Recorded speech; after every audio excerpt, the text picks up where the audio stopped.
Hi, I'm Suman Sani with Computer Experts. In this video, I'm going to tell you how to apply the permute function in Microsoft Excel. तो चलिए देखते हैं आज how to apply the permute function in Microsoft Excel.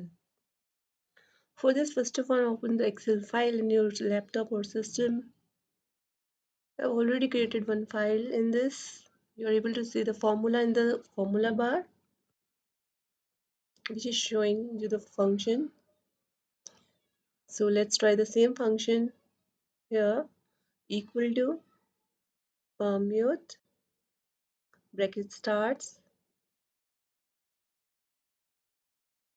and now select the first number,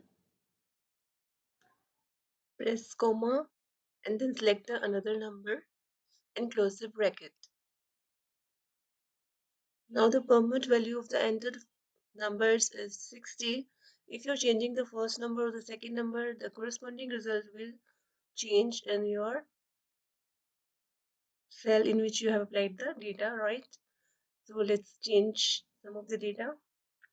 एक बात आपको इसमें याद रखनी है कि जो फर्स्ट नंबर है वो ऑलवेज ग्रेटर होना चाहिए सेकेंड नंबर से, otherwise the formula will throw an error. तो एरर से बचने के लिए हमेशा जो फर्स्ट नंबर है वो ऑलवेज रखना है आपको greater. In this way, you can apply the permit function in your Microsoft Excel.